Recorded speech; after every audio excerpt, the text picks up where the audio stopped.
আপনি যদি প্রতিদিন রিল শর্ট ভিডিও দেখেন তাহলে এটা আপনার জন্য।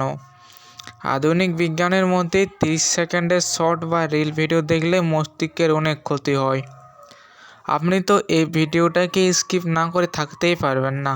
হয় আপনি ভিডিওটা দেখতে দেখতে কমেন্ট বক্সে চলে গেছেন, নয়তো ভিডিওটাতে স্ক্রল করতে শুরু করে দেবেন। আপনি সম্পূর্ণ ভিডিওটাকে না দেখে থাকতে পারবেন না। আপনার ধৈর্য শক্তি একদমই নেই। কারোর জন্য অপেক্ষা করছেন, তাহলে শর্ট দেখে নিই। রেস্টুরেন্টে খাবার আসতে দেরি হচ্ছে, তাহলে কয়েকটা শর্ট দেখে নিই। ট্রেন আসতে দেরি হচ্ছে, তাহলে কয়েকটা শর্ট ভিডিও দেখে নিই। বাস বা ট্রেনের মধ্যে যাচ্ছেন, তাহলে কয়েকটা শর্ট দেখে নিই। আপনি কি জানেন আপনি নিজের অজান্তে নিজের কত বড় ক্ষতি করছেন? প্রথম, আপনি আপনার মনোযোগের অ্যাটেনশন পাওয়ারের ক্ষতি করছেন। মানে আপনি যে কোনো কাজ করতে গেলে আপনার যে ধৈর্য আছে সেটা হারিয়ে ফেলছেন। এবার ব্যাপারটাকে এভাবে বুঝুন, একটা শর্ট ভিডিও কত বড় হয়? 30 সেকেন্ড। যেহেতু আপনার 30 সেকেন্ডের ভিডিও দেখা অভ্যাস, তাহলে আপনার বড় কাজগুলো করতে অনেক কষ্ট হবে। যেমন ধরুন কম্পিটিটিভ এক্সাম। ধরুন আপনি 1 মাস কম্পিটিটিভ এক্সামের জন্য পড়াশোনা করলেন। এবার দেখলেন আপনি এক্সাম ক্লিয়ার করতে পারলেন না। তখন আপনি নিজেকে আর নিয়ন্ত্রণ করতে পারবেন না, কারণ আপনার ধৈর্য শক্তি তো নেই।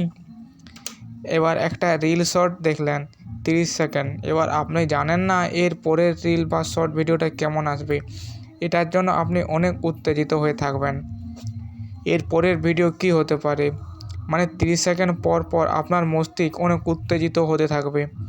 তখন আপনার মস্তিষ্কে ডোপামিন নামে কেমিক্যাল রিলিজ হয়। মানে 30 সেকেন্ড ছাড়া ছাড়া আপনার মস্তিষ্ক থেকে ডোপামিন কেমিক্যাল বের হতে থাকবে। এবার যখন আপনি কোথাও কাজ করতে যাবেন, দেখবেন আপনার সেখানে বেশিক্ষণ কাজ করতে পারবেন না। যে কাজগুলো খুব বড় বড় হয়, মানে ধরুন আপনি একটা চারা গাছ লাগিয়েছেন। এবার কি মনে হয় 30 সেকেন্ড পর তো আর সেটা রেজাল্ট দিবে না, এটার জন্য 30 বছর অপেক্ষা করতে হবে।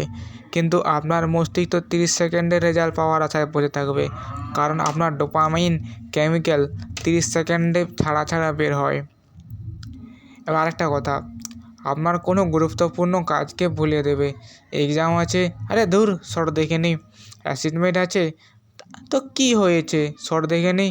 প্রজেক্ট করতে হবে, আরে দাঁড়াও শর্ট ভিডিও দেখে নিই। এভাবেই আপনার গুরুত্বপূর্ণ কাজগুলোকে ভুলিয়ে দেয়।